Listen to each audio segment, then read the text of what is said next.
온 세상이 빗물에 촉촉이 젖어듭니다. 비가 오면 사람들은 하나둘 우산을 펴서 몸을 보호하죠.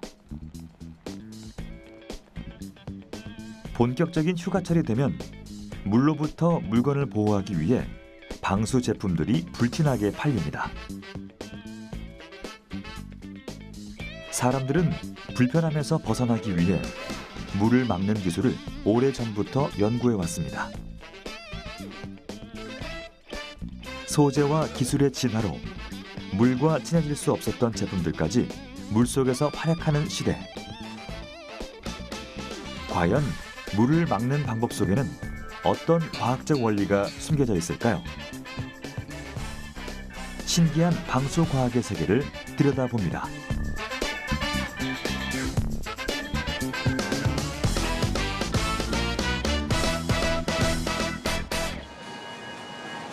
우리는 비가 오거나 물놀이를 할 때 방수 과정을 거친 제품들을 사용합니다. 물을 막는 기술은 이미 우리 생활 깊숙이 들어와 있죠. 장마철 애용하는 장화나 우산, 우비부터 물속의 아름다움을 그대로 담아내는 방수 카메라, 물에 닿아도 지워지지 않는 화장품 등 방수는 인간에게 엄청난 편의를 선물했습니다. 그럼 이처럼 많은 산업에서 꼭 필요로 하는 방수란 무엇일까요? 방수를 이해하려고 그러면 일단 물을 좀 이해해야 됩니다. 물이라는 것은 우리가 자연계에서 아주 쉽게 볼 수 있는 물질인데요. 우리가 굉장히 친숙하게 느껴질 수 있지만 물은 아주 굉장히 특별한 화학적인 특성이 있습니다. 물 분자는 물 분자를 서로 응집시키고 굉장히 많은 것들을 또 용해시킬 수 있는 아주 유니버셜한 용매이기도 합니다. 인간에게 물은 없어서는 안 되는 존재지만 때로는 생활에 불편을 줍니다. 옷 속으로 스미는 비는 불쾌함을 몰고 오죠. 물 분자는 수소와 산소 원자가 서로 결합하는 성질이 있어 다른 액체에 비해 표면 장력이 엄청나게 셉니다. 자신에게만 잘 붙는 것이 아니라 만나는 다른 모든 것에도 잘 달라붙죠. 이런 점착성 덕분에 물건이나 피부에 달라붙어 사람과 기계를 불편하게 합니다. 그래서 방수, 물을 막는 기술이 필요하게 된 거죠. 방수의 경우에는 결국에는 물이 스며들거나 침투하지 않아야 되니까요. 굉장히 표면이 빽빽하고 매끈해야 됩니다. 그리고 그다음에 이제 어떤 구조물과 구조물 사이에 이음새가 완벽하게 이제 딱 닫혀 있어야 되죠. 그러기 위해서는 그런 표면에다 이제 뭐 물리적이든 화학적이든 이제 코팅을 하게 되는데 그 코팅 표면, 코팅 물질의 소위 말하는 표면 장력이 낮아야 됩니다. 그래야 물이 묻어도 물방울이 잠깐 맺혀 있다가 이제 증발할 수 있게 하는 것이죠. 의류, 건축, 전자기기 등 다양한 분야에 활용되는 방수. 방수 기능은 개발자들 사이에서 제품의 개발을 2배 이상 어렵게 하는 기술로 꼽힙니다.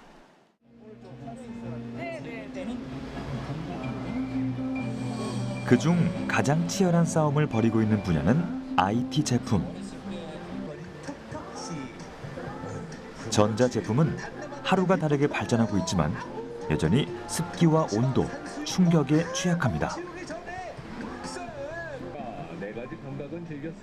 이 아웃도어용 디스플레이는 표면을 완전히 밀폐함으로써 비와 눈 등 외부 환경에 노출돼도 작동이 가능하도록 만들어졌습니다. 사실 전기를 흘려 작동하는 IT 제품들은 모두 물과 상극이죠. 물은 전기가 통하는 도체이기 때문에 제품에 스며들면 흘러서는 안 되는 곳까지 전기를 전달해 단자를 부식시키거나 회로판을 태워버리는데요. 이 때문에 아무리 좋은 전자제품도 물에 닿으면 고장이 나기 일쑤죠. 하지만 미래의 전자제품들은 이 같은 환경 변화에 견딜 수 있어야 합니다. 디스플레이 같은 경우에 실내에서 사용하는 것을 가정하고 만들어져 있기 때문에 밖에 나와서 활용을 할 경우에는 방수가 되지 않으면 제품의 회로나 안에 내부 부품들이 전부 다 그 전기적인 충격도 받을 수 있고요. 여러 가지 데미지를 입게 돼서 외부에서 사용하는 것을 가정해서 만들지는 않습니다. 그러나 저희가 만든 뒤에서 보시는 제품은 야외에서 활용하는 것을 전제로 해서 디자인부터 설계 그리고 제조에 이르기까지 만들어졌기 때문에 물속에 담그지 않는 한은 외부로부터 완벽한 방수가 된다라고 보시면 되겠고요. 방진, 방수 기술을 적용해 비바람이 몰아치는 환경 속에서도 생생한 영상을 전달하는 디스플레이. 과연 그 원리는 무엇일까요? 방수 디스플레이는 주방용 밀폐 용기처럼 완전 밀폐 조립식으로 물이 들어갈 틈을 주지 않습니다. 이 텔레비전에는 열을 배출하는 구멍이 거의 없죠. 일반 텔레비전의 경우 에너지를 빛으로 바꿔야 해서 많은 열이 발생하고 그 열을 내보낼 수 있는 배출구가 필요한데요.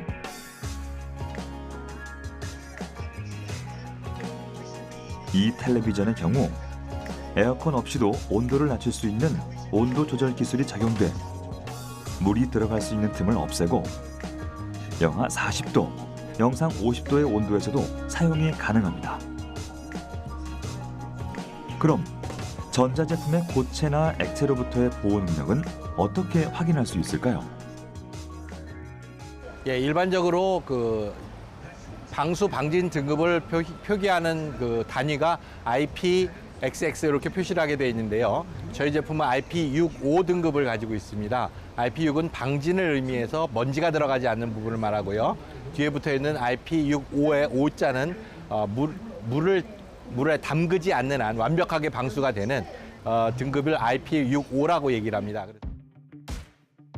IP 등급이란 전자제품에 대한 국제보호 등급을 말하는데요. 첫 번째 숫자는 방진으로 6등급까지, 두 번째 숫자는 방수로 8등급까지 나눠져 있습니다. 이 숫자가 높을수록 물과 먼지에 강한 제품이죠.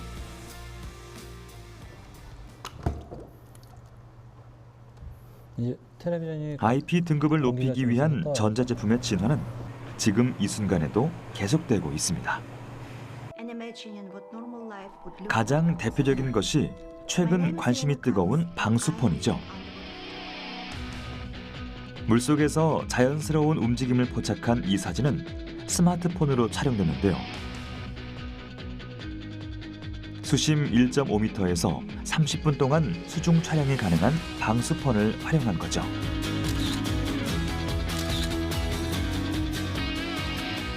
소리는 통하고 물은 막는 스마트폰을 만들기 위해선 몸체는 나노 코팅을, 틈새는 방수 테이프로 막아 밀봉하고 스피커는 숨쉬는 발수 섬유를 적용해야 하는 등 다양한 기술을 집약해 물 입자의 유입을 막아내야 합니다.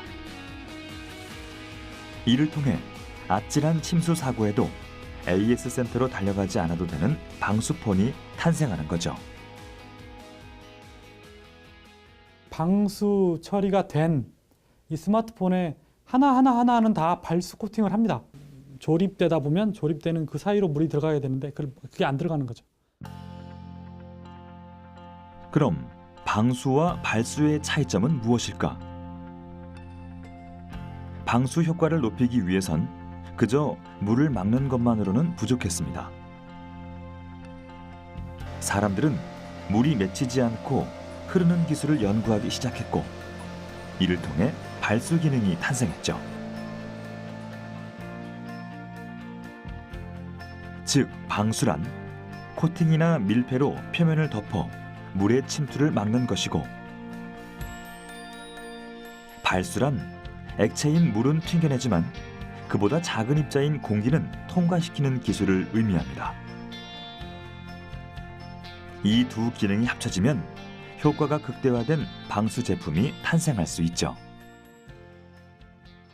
방수로 하면 좀 막연할 수도 있긴 합니다만 잠깐 떨어져서 이제 물만 물기만 닦아서 좀 이 스마트폰을 다시 쓸 수 있는 생활 방수라는 개념이 있고 혹은 물속 깊이 들어가도 안전한 어떤 완전 방수의 개념이 있고요.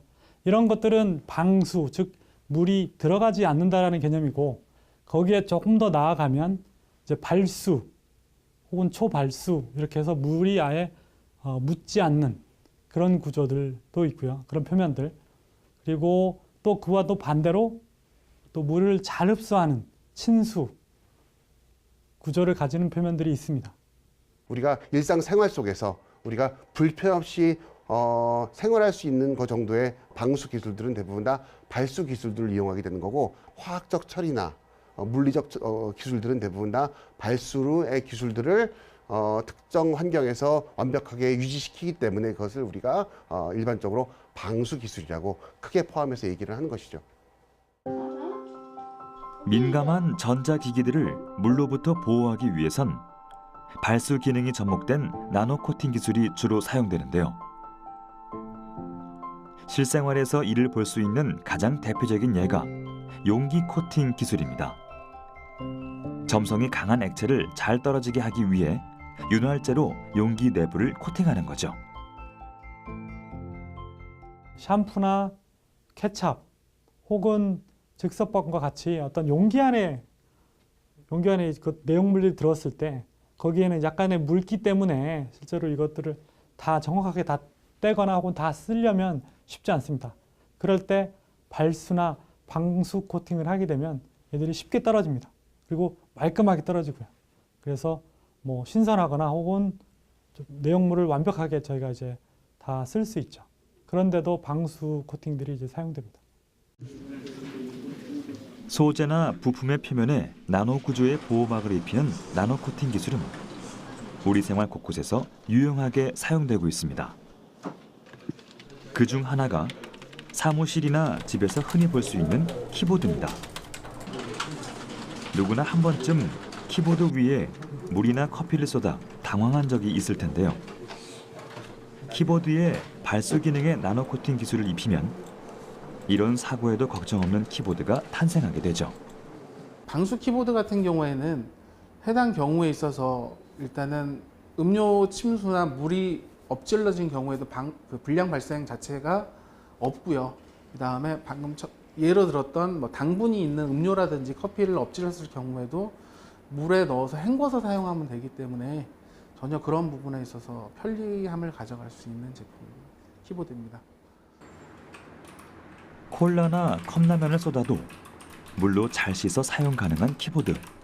과연 실제로도 가능한 일일까요? 확인을 위해 방수 키보드를 물속에 넣어 타이핑을 시도해봤습니다. 물속에서도 정상 작동이 가능할까요? 사용자의 입력에 따라 모니터에 한자 한자 적히는 글자들.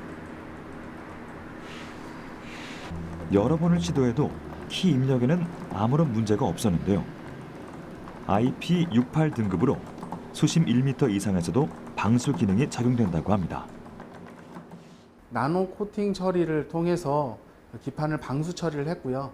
일반적으로 뭐 실리콘으로 덮는다거나 어떤 랩으로 싼다거나 그런 형태가 아니라 그 미세한 입자를 방수 입자를 도포를 함으로써 그 기판에 방수 처리를 해가지고 방수 제품으로 만들어진 제품입니다.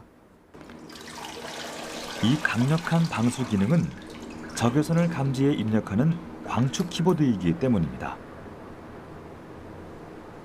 일반 키보드는 스위치에 물이 들어가면 접점 사이에 전기가 통해 제멋대로 키가 입력되거나 고장이 나는 문제가 발생했죠.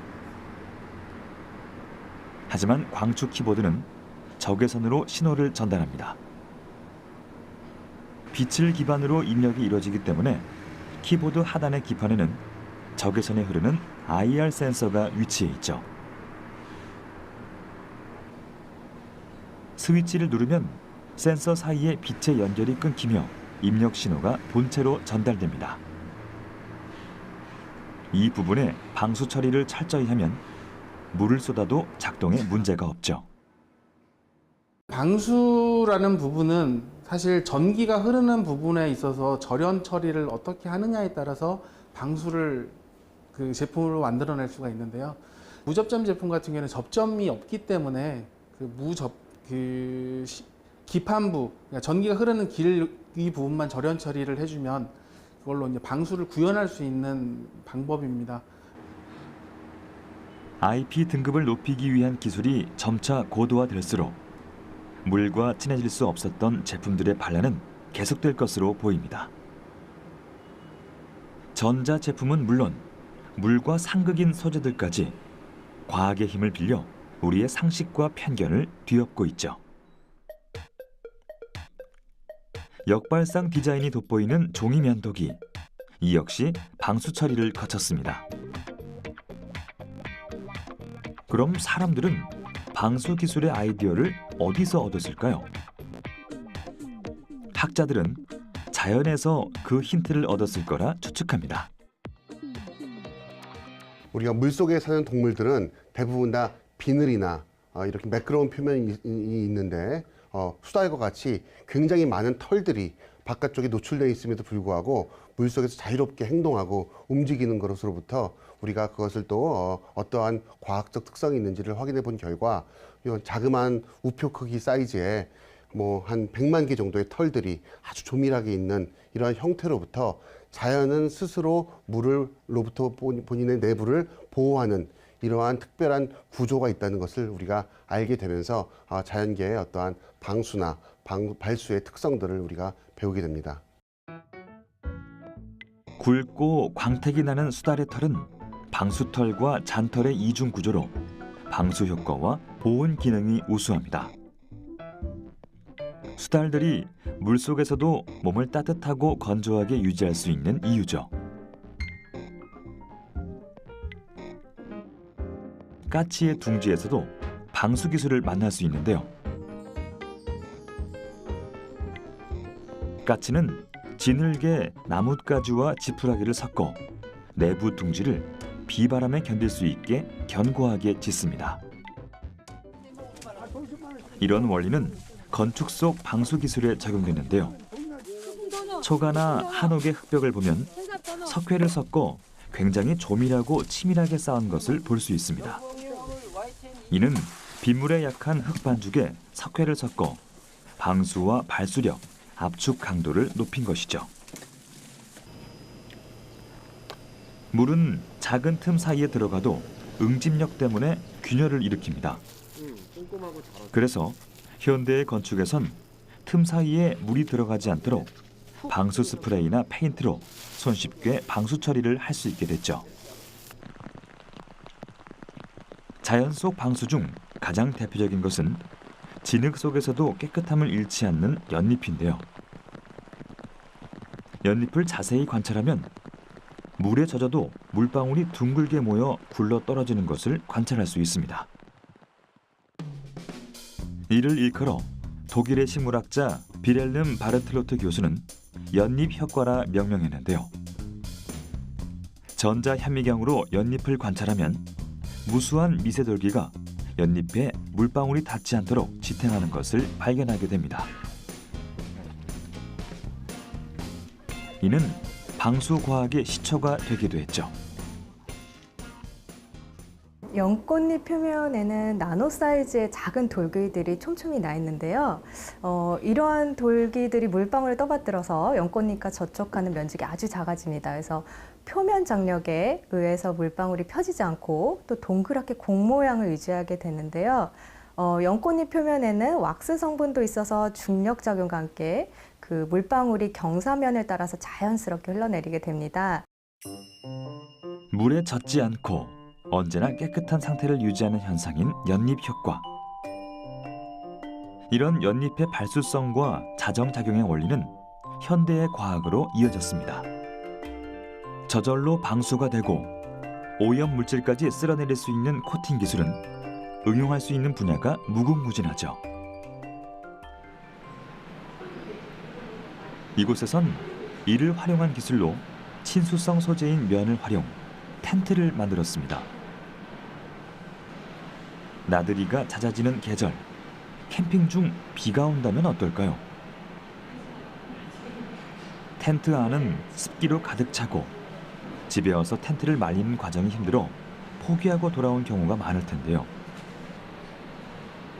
이곳에선 공기순환이 좋은 면의 장점을 살렸죠. 발수 가공으로 물은 튕겨내고 수증기는 통과시켜 우천시에도 쾌적한 캠핑을 즐길 수 있습니다. 방수와 발수의 좀 차이가 저희가 설명해 드려야 될 것 같은데요. 방수는 비닐봉투 같은 거를 이제 방수 같은 걸로 바로 생각하시면 되고요. 발수는 물이 잘 묻지를 않는 그런 고구마 잎 같은 그런 식으로 이제 물이 안 들어가게 만드는 거를 얘기하는데요. 저희가 이제 발수 기능을 이용해서 뭐 습기나 이제 공기 순환은 그대로 유지를 하고 그리고 물만 들어오지 않는 그런 걸 이제 개발한 거죠. 발수의 특성을 확인하기 위해 면 텐트에 몇 가지 실험을 해봤습니다. 우선 정말 물에 젖지 않는지 물을 부어봤는데요. 텐트에 물을 붓자 물이 면을 적시지 않고 흘러내리는 것을 볼 수 있습니다. 그럼 내부의 습기는 밖으로 통과할 수 있을까? 스팀 다리미를 내부에서 작동하자 수증기가 면을 통과해 밖으로 피어오르는 것을 볼 수 있습니다.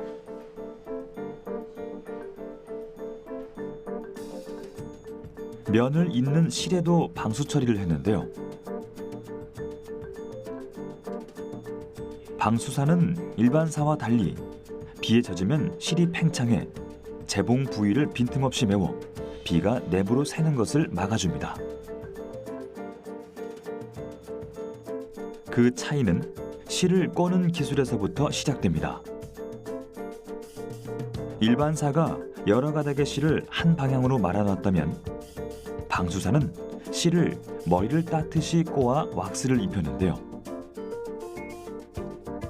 이런 구조 때문에 방수사는 실이 손상됐을 때 연쇄적으로 끊어지는 것을 막아 물이 새는 것을 방지해주는 거죠. 이게 코팅이랑 이제 다른 점인데요. 코팅을 했을 때는 완전히 어떤 것도 들어가지도 못하고 나오지도 못하게 이렇게 해서 물이 안 들어가게 이제 궁극적으로 하는 건데 면에다가 이제 물을 담아 놓으면 물을 담을 수 있어요. 담을 수 있는데 그걸 꽉 짜면 나와요. 짜면 나와요. 그게 면의 조직을 그대로 다 이용하기 때문에 그 면 조직 사이로 습기는 빠지고 또 표면에 물이 다 잘 먹지 않게 묻지 않게 하게 하는 기능이 들어 있어서 물은 흘러내리고 그렇게 되는 거죠. 그럼 이런 기술이 없었던 먼 옛날 사람들은 어떻게 물로부터 몸을 보호했을까요? 최초의 방수는 의복을 만드는 기술에서 탄생했습니다. 폴리네시아인들은 나무 껍질을 두드려 얇게 펴고 거기에 방수 수액을 입힌 타파천으로 의복을 만들었고 우리나라에서는 봄과 여름철에 모내기나 들일이 많은 농촌에서 우비가 발달했습니다. 갓 위에 덮어 쓰는 우산인 갈모. 1600년경 등장한 남학신으로 신체를 보호했죠. 19세기 비가 자주 오는 영국은 말과 마차가 흙탕물을 튕겨내는 통에 최초의 방수포가 개발됐죠. 액체 고무를 천 사이에 바른 방수포는 공기가 통하지 않아 땀이 배출되지 않고 답답했는데요.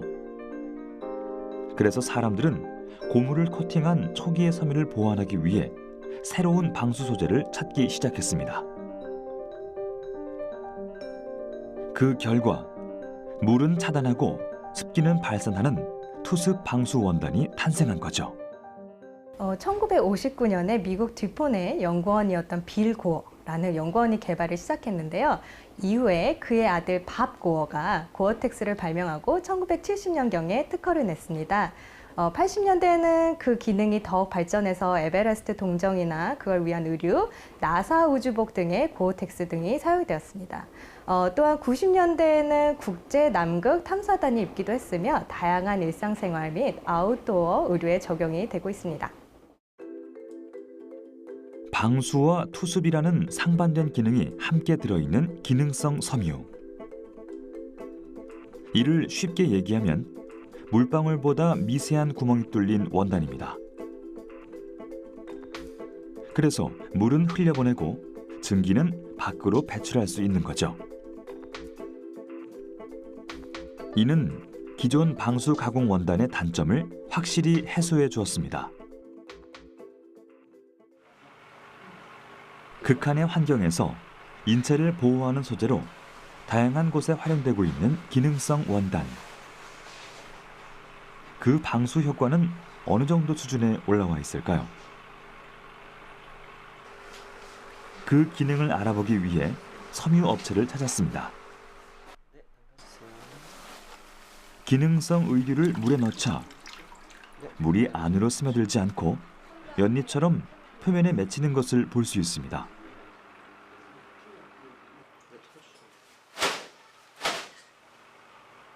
맺혀있는 물기를 툭툭 털어내자 옷은 언제 젖었냐는 듯 빠르게 건조됩니다.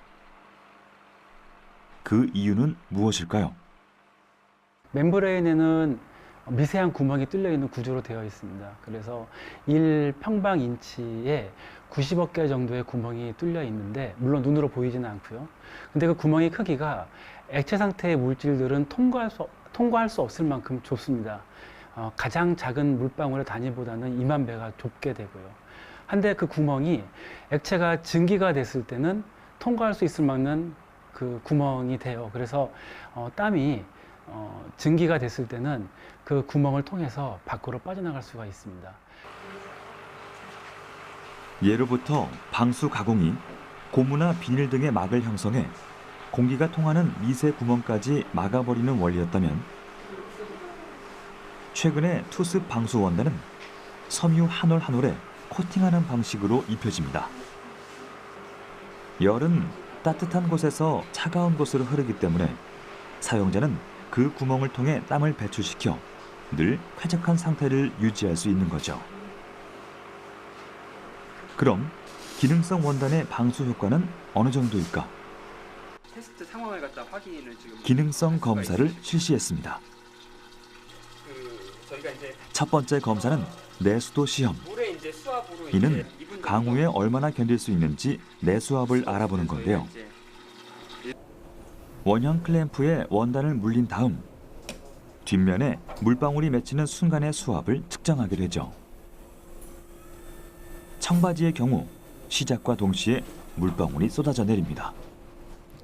테스트 상황을 갖다 확인을 동일한 조건으로 할 수가 있습니다. 기능성 원단을 실험해 본 결과 청바지보다 높은 수압에도 끄떡없는데요. 그렇다면 이런 연구가 중요한 이유는 무엇일까요? 일반적으로 방수, 투습 기능이 없는 방수 소재나 원단 같은 경우는 외부의 물, 바람, 비들은 분명히 막아줄 수 있습니다. 하지만 동시에 운동을 하면서 발생하는 내 몸의 땀, 이런 것들이 이제 밖으로 빠져나가지 못하게 되죠. 그렇기 때문에 감성적으로 느껴지는 불편함들, 눅눅함, 축축함, 이런 것들, 그리고 실제 생리적으로는 만약에 추운 환경, 가혹한 환경에 노출됐을 때는 젖어 있는 나의 몸이 추운 곳에 노출되면서 체온 손실을 상당히 빠르게 그리고 가혹하게 앗아갑니다. 근데 방수가 되면서 투습이 되게 되면 외부의 환경으로부터 이렇게 뺏기게 될 수 있는 나의 체온 손실, 그리고 체력적인 손실을 덜어줄 수 있는 기능을 하게 되죠. 그래서 방수와 투습이 같이 동시에 될 수 있는 방수 소재가 상당히 중요한 이유입니다. 그래서 두 번째 실험을 해보기로 합니다. 기능성 원단은 정말 습기를 배출해낼 수 있을까? 1평방인치당 90억 개 이상의 미세한 구멍이 나 있는 멤브레인 장갑을 준비했습니다. 장갑 안에 뜨거운 물을 붓자 습기가 밖으로 빠져나오는 걸 확인할 수 있는데요.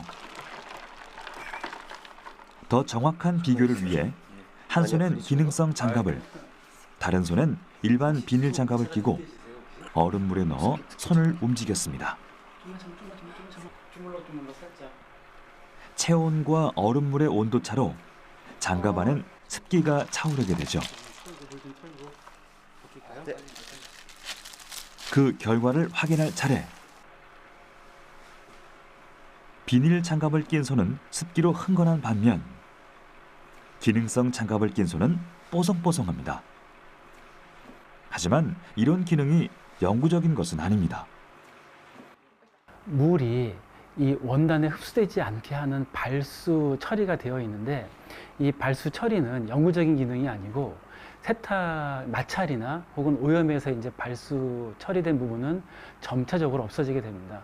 그래서 세탁을 많이 하시게 되면은 유일하게 사라질 수 있는 기능이 발수 기능인데, 그 발수 기능을 복원하기 위해서 가장 좋은 게 증기가 나오는 다림질을 해주시게 되면 약간의 이렇게 발수제가 남아있는 곳에서 이동하면서 도포가 돼서 발수력이 어느 정도 복원이 되는 과정이 있습니다. 그래서 증기 다림질을 권장을 해드리고 있고요.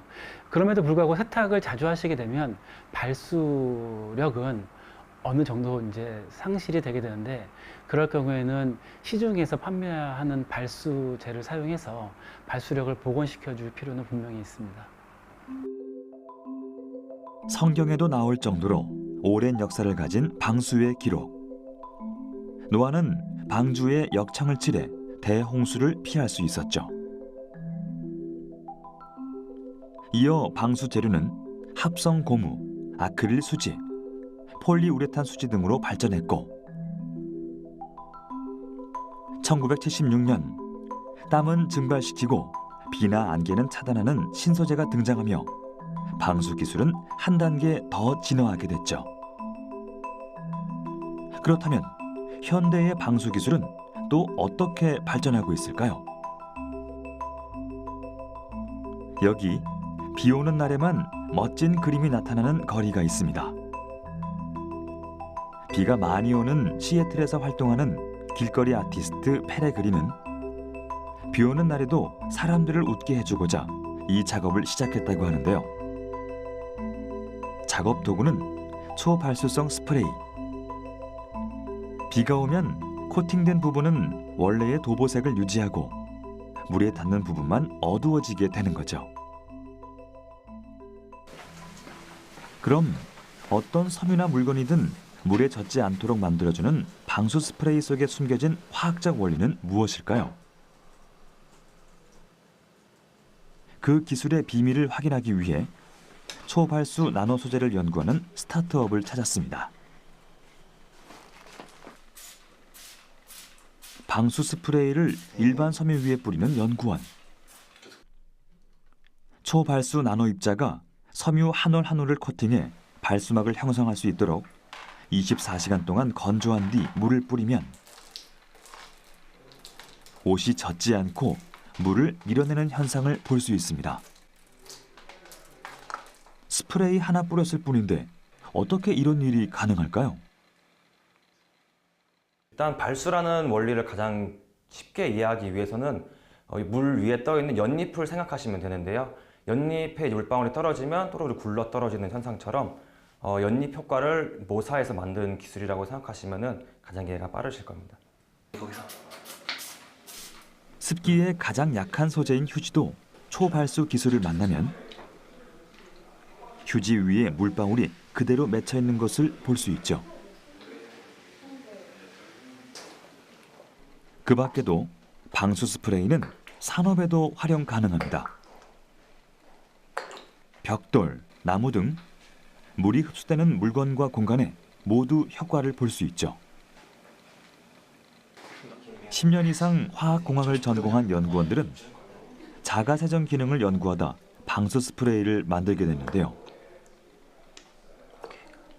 이를 사용하면 방수에서 나아가 비나 오염물질이 묻는 것을 방지할 수 있기 때문에 세정제와 세탁용품 등과 같은 화학제품의 사용도 급격히 감소시킬 수 있죠. 일단 가장 보편적으로 사용할 수 있는 거는 옷이나 신발, 모자, 가방처럼 정말 일상에 밀착되어 있는 제품들이 사용이 가능하고요. 그 외에는 오히려 이제 원래 발수 기능이 있었지만 다 닳아서 버리기 직전인 물건들, 예를 들면 기능성 의류라든지 모자, 텐트 이런 것들에도 사용이 가능합니다. 이곳에선 발수와 반대 개념인 초친수 현상에 대한 연구도 활발하게 진행 중인데요. 초발수와 초친수, 두 개념의 차이는 무엇일까요? 일단 초친수랑 초발수는 이제 단어 그대로 물을 좋아하는 초친수와 물에 대한 반발력을 갖고 있는 초발수 기술인데요. 초친수 같은 경우에는 이제 물을 끌어안게 돼서 수막을 만들고 이제 그 수막이 물을 흘러내리게 함으로써 이제 표면을 깨끗하게 해주는 현상을 말하는 거고요. 초발수는 말 그대로 이제 물을 싫어하는 현상이다 보니까 물을 밀어내서 그대로 튕겨내는 것처럼 보여주는 기술이라고 보시면 됩니다. 이 두 개념을 더 정확하게 알려주는 것이 바로 접촉각입니다. 접촉각이란 말 그대로 표면에 물방울이 닿는 각도를 말하는데요. 초친수 코팅이 된 표면은 물을 끌어당기다 보니 표면에 밀착하는 형태가 돼 접촉각이 30도 이하로 낮게 나타나고, 초발수 코팅이 된 표면은 물방울을 밀어내 동그랗게 맺히는 현상이 발생하며 접촉각이 150도 이상으로 커지게 되죠. 그럼 물을 넓게 퍼뜨리는 초친수 현상은 어떻게 활용될 수 있을까요? 이를 이용하면 유리에 물방울이 맺히지 않아 안경의 김서림 현상을 막을 수 있고, 건물 외관에 사용할 경우 물자국이나 물때가 남지 않아 항상 깨끗한 외관을 유지할 수 있죠. 연구진의 목표는 초발수, 초친수 테크놀로지를 융합, 한 단계 도약한 기술을 만들어내는 것입니다.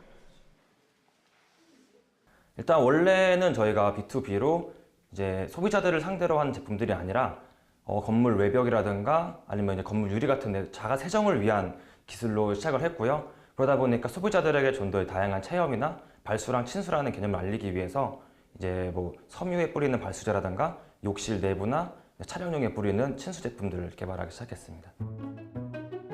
방수와 발수, 초친수 등 물의 속성을 이용한 다양한 방수 기술들. 물을 다루는 기술은 인간의 편의를 위해 진화해 왔고, 이제 또 다른 활약을 준비하고 있습니다.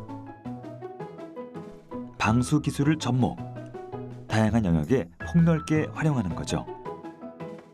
표면에 물이 스며들지 않도록 하는 초발수성 표면 기술을 이용, 청소를 하지 않아도 깨끗한 상태를 유지하는 자가세정 가습기.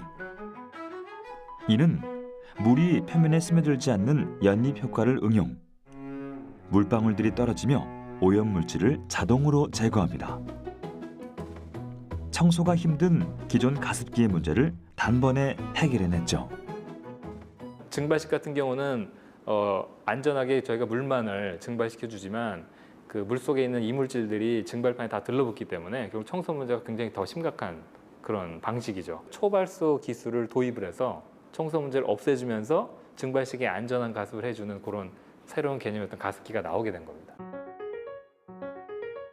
이는 향후 곰팡이 생성을 억제하는 자동차용 에어컨 증발기, 보일러의 결로 현상을 해결하는 기술 등 다양한 산업 분야에 적용할 수 있을 것으로 보입니다. 이 종이칩은 표면에 보호막을 입혀 전기를 통해 물방울을 정밀하게 제어할 수 있습니다. 이를 통해 마치 계단을 오르내리듯 물방울이 움직이는 속도와 방향을 자유롭게 조절할 수 있는데요. 이를 이용하면 박테리아 검출이나 질병 진단이 보다 간단해질 수 있죠. 저희가 종이 위에 신문지나 잡지 위에 아주 간단한 코팅, 우리가 방수 코팅을 하게 되고요. 그 코팅 위에서 물방울이 더 이상 물속으로 종이로 스며들지 못하고 그 종이 위에서 이렇게 떠 있게 됩니다. 그러면 그 물방울 하나하나를 우리가 오줌이나 피라고 생각하게 되면 이런 것들이 자유롭게 움직이면서 종이 위에서 어떠한 화학적 반응을 일으킬 수 있게 되고, 그것을 통해서 우리가 전기 센서, 전기를 이용한 그 물방울의 구동의 위치와 형태를 제어하게 되고, 그러면서 우리가 종이 위에서 바이오 센서 아니면 우리가 진단 칩들을 이렇게 이제 개발하고 하게 되는데, 그때 사용하는 첫 번째 코팅이 이러한 그 방수 코팅을 사용하게 됩니다. 신소재의 개발도 활발합니다. 국내 연구진은 2차원 이황 몰리브된 나노 구조체를 합성, 세계 최초로 방수 기능성 소재를 개발하기도 했죠. 수직으로 나노꽃을 세운 이 구조체는 차세대 신소재로 주목받고 있습니다. 신축 방수 소재와 의료 소재, 고정밀 환경과 바이오 센서, 촉매제 등 다양한 분야에서 활약하게 될 방수 과학.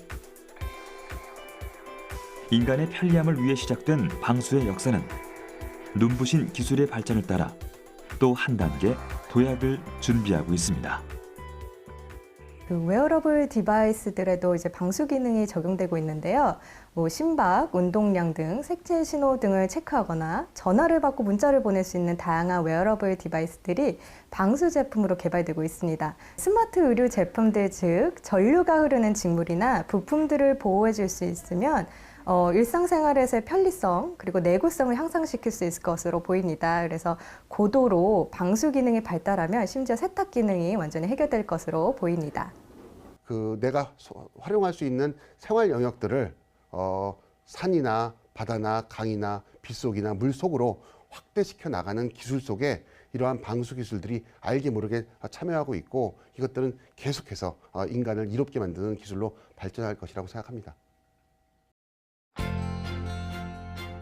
물을 막는 기술은 우리의 생활을 변화시킨 가장 놀라운 일 중 하나입니다. 이로 인해 인간은 비가 오는 날은 물론 우주나 극지 등 더 다양한 극한 환경에서 자유롭게 활동할 수 있게 됐습니다. 그리고 이를 통해 발전된 기술들이 인간의 삶을 한층 편리하게 바꿔놓겠죠. 물과 친해지려는 인류의 노력은 어디까지 도달할 수 있을까요? 한계가 없는 방수 과학의 세계, 그 무한한 발전을 기대해 봅니다.